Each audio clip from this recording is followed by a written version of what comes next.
sebagai Dekan Mahasiswa Putri. Saya Disya Putri. Saya Tisha Sukana. Saya Armando Jufri Fadila. Saya Bapak Jufri. Saya Kisha Adelia Wardani. Saya Nadia Novianti. Saya Salsa Jareka Zuhaira.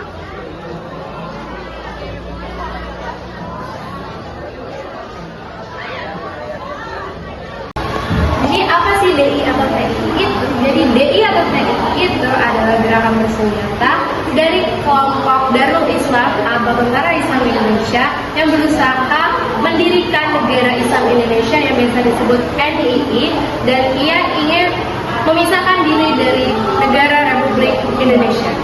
Kemudian, apa sih yang melatar belakangi pemberontakan ini terjadi? Yang pertama, adanya ide negara Islam, yaitu SM Kartosuwiryo memiliki cita-cita untuk membentuk negara Islam yang menerapkan hukum sesuai syariat. Kemudian, ide ini menyebar ke berbagai daerah seluruh Indonesia. Yang kedua, adanya kekecewaan terhadap pemerintah pusat. Banyak tokoh daerah merasa tidak puas dengan kebijakan pemerintah pusat yang dianggap mengabaikan kepentingan daerah. Yang ketiga, adanya perjanjian Renville, yaitu penandatanganan perjanjian Renville menyebabkan pasukan Republik harus meninggalkan wilayah Jawa Barat yang berada di luar garis Van Mook. Selanjutnya ada latar belakang spesifik per daerah. Yang pertama itu di Jawa Barat, Kartosuwiryo menolak perjanjian Renville karena dia tidak ingin pasukan RI pindah dan mendirikan negara Islam atau NII pada Agustus 1948. Yang kedua, Aceh. Kekecewaan Jawa Barat terhadap pemerintah pusat karena tidak diberi hak sebagai provinsi istimewa dengan syariat Islam, serta adanya rumor pembunuhan terhadap tokoh masyarakat Aceh. Dan yang ketiga, Kalimantan Selatan.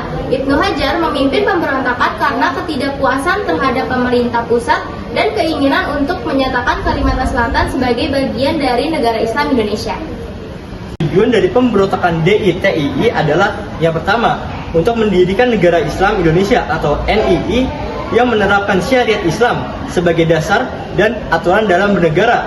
Yang kedua, memisahkan wilayah yang dikuasai dari Republik Indonesia dan menggantikan sistem pemerintahan pusat.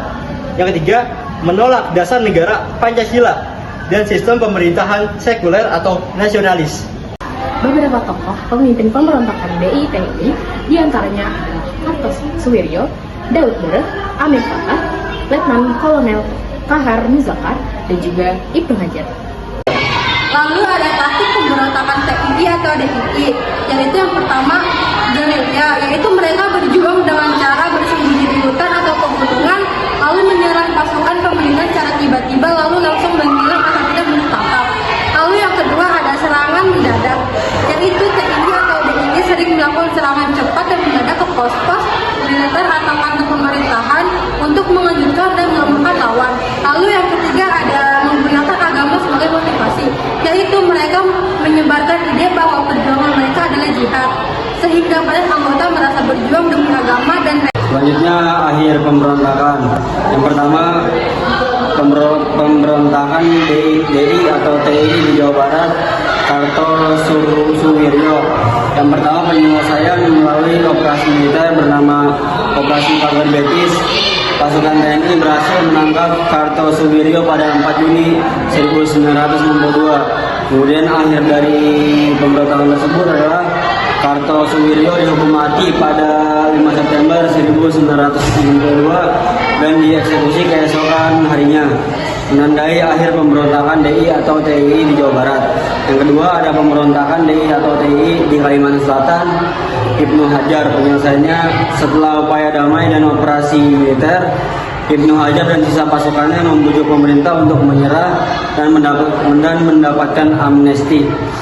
Akhir dari pemberontakan tersebut adalah Ibnu Hajar menyerah pada Juli 1963, tetapi penyelesaian masalah dibawa ke pengadilan militer.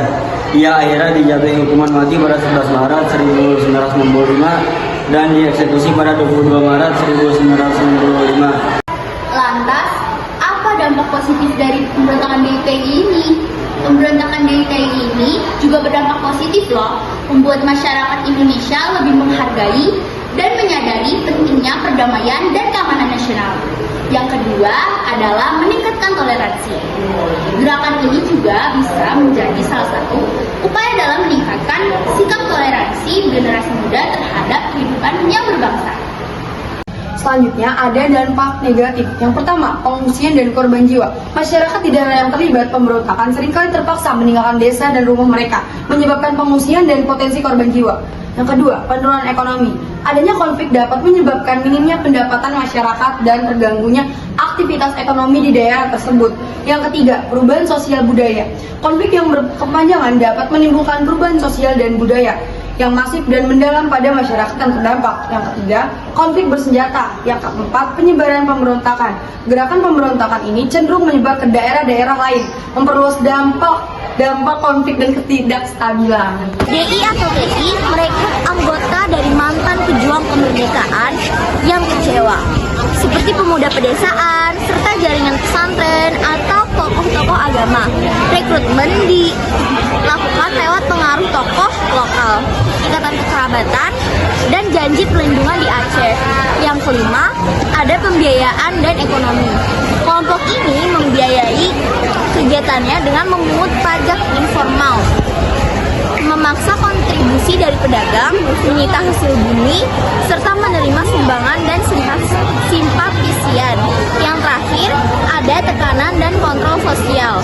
Sekar Maji Marijan Kartosuwirjo memproklamasikan berdirinya Negara Islam Indonesia (NII) yang kemudian ditangkap dan dihukum mati.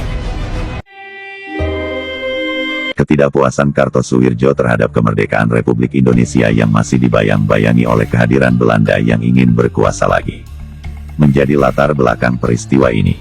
Perundingan Renville pada tanggal 7 Januari tahun 1948 antara pihak Indonesia dan Belanda menimbulkan masalah baru. Kubu Kartosuwirjo menganggap pemberian wilayah Jawa Barat sebagai bagian Belanda bukan arti kemerdekaan sebenarnya. Bahkan, kebijakan tersebut membawa Kartosuwirjo mengklaim Jawa Barat bukan bagian Indonesia lagi.